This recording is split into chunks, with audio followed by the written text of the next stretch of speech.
Welcome. Here we go with the thrust vectoring video right before the skills video next. They probably go hand in hand. So this gets a little complicated in explaining, but basically thrust out the back of anything, pushing it forward. It kind of is a wobbly or tipsy setup. Why rocket launches took so long to launch straight up, and if you watch old videos they tumble over this way, tumble over that way, it's because their propulsion is coming from the bottom, and coming from the bottom, pushing up, it's like trying to balance a pencil or something on your hand. It's just really unstable trying to get it balanced, you know what I mean? And so, and the more thrust you have, the faster it wants to topple it over. So just having thrust coming out of the back of your vehicle is a good thing, and how we've been explaining, but it's also, at the same time, it's kind of a double-edged sword in a way, but that's why this is interesting to compare. But with the gyro and modern technology, I think these things are going to start showing their face more and more. But here we go with the thrust. Basically, starting at the top, just simple drawings of jets, right? But if thrust is going straight out the back, that means the jet is going to be going straight forward, right?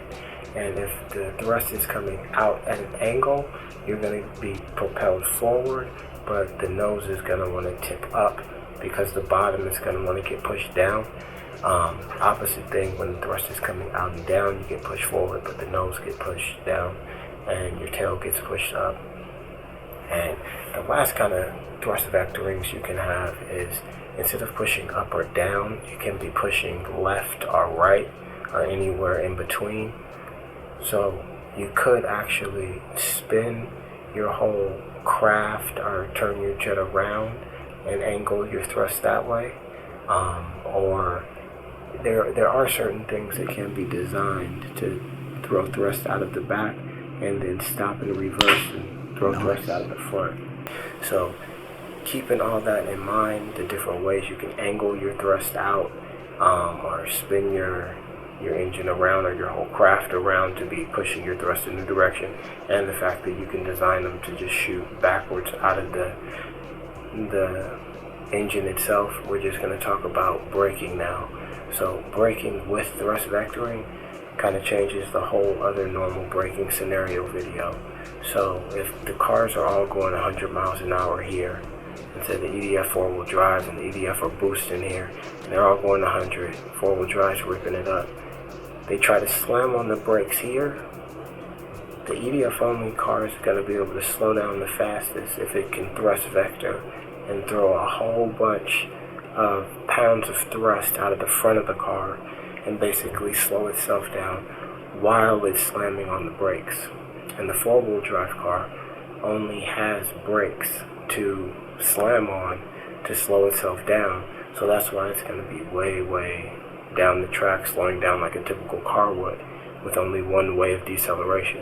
The four-wheel drive EDF car isn't as good as the EDF only car because it has the extra weight of the four-wheel drive system and the motor and everything required to power the four-wheel drive system. So that's pretty cool.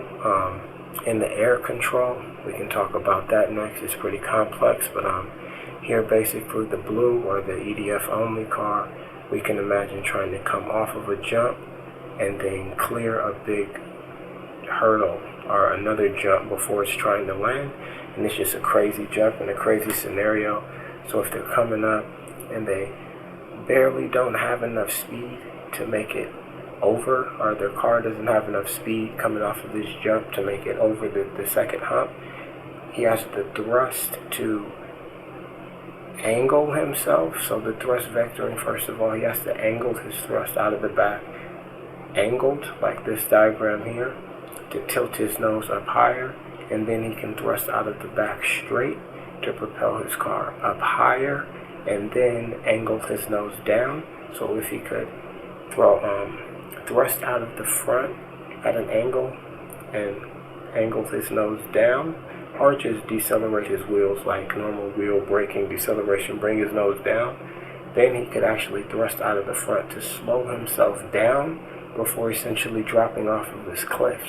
And so slowing himself down, gravity would pull him down. As the car's going slower through the air, gravity would still pull it downward, so it would be down here, and then it could thrust angle upward again, and then tilt the whole car down this way to match the angle of the incline and fall down with the slope. So that's something that no car has ever done before. It's something like a weird plane maneuver with a car or something, right?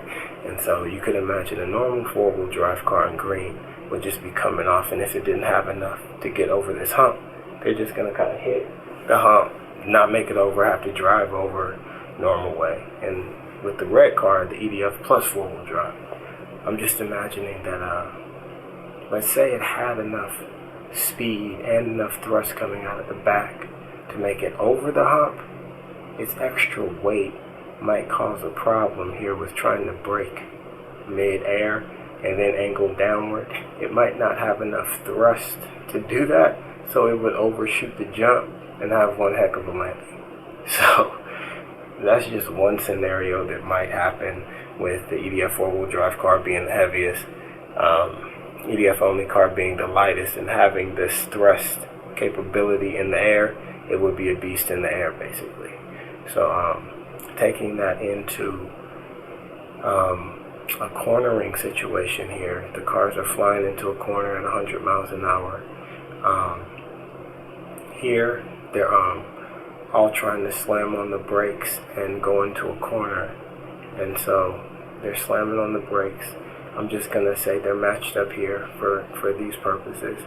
And they're going to go into the corner. And here, the four-wheel drive car is going to begin to lose, because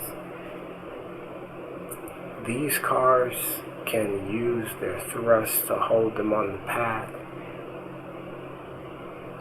That is an extra force above the traction of their tires.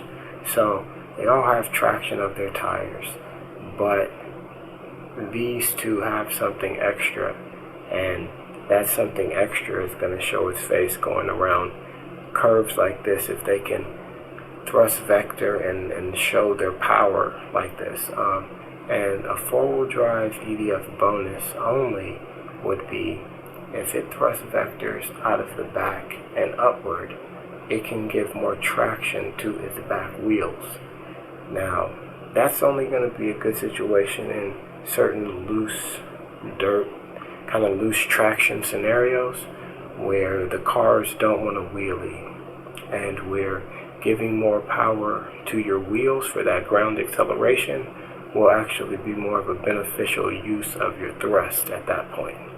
So, and in blue here, this is actually something that the EDF four-wheel drive car can do and the EDF only car can do, which would be thrust vector out of the front and up. So out of the front and up like here, so you could get more downforce on your front wheels while braking. And so braking into these corners, this EDF car could thrust forward and it could thrust up. So I think it would have a crazy advantage here, pretty much matched secondly by this one. And last would be the four-wheel drive car. Now here, going into the cornering and then ground acceleration, it's like the cornering video combined with the ground acceleration video in a straight line here and low mile per hour. So it's kind of a toss-up. The four-wheel drive car can begin to accelerate out of the corner. And basically, it's all the complicated stuff in the cornering video and then the ground acceleration video. But basically, I believe after the 100 mile per hour line, it will be lined up something like this with the four-wheel drive tailing behind the EDF only and the four-wheel drive plus EDF. That's just kind of my theory at this point, and based on everything I've seen. And this would be a track that is not like asphalt. This is a loose dirt, a realistic dirt road, dirt track kind of rally situation or something like that, and I think this is gonna play out. This is simple thrust vectoring. Thrust vectoring can get a lot more complex and advanced, and that's why I didn't want to even put like what's angling the thrust out, because it can be anything angling it out. Or it doesn't have to be panels or the vectoring portions here. It can just be your thrust is going into tunnels and ducts, and you're closing off different tunnels and ducts to do different things, but it can get super complex, and I really don't want to get into all that. And then last but not least, just a simple force equals mass times acceleration. Just starting to throw in some simple baby steps, because we're going to keep on upping kind of the physics side and diving deeper into more of the mechanics and things of this as the series goes longer and longer. Alright, so alright, another quick update. We got another 3-channel remote in. This new one is for the 3rd channel, so the J2 can run a gyro, and basically this is going to keep the car straight. And throwing this in with the thrust vectoring is probably perfect timing.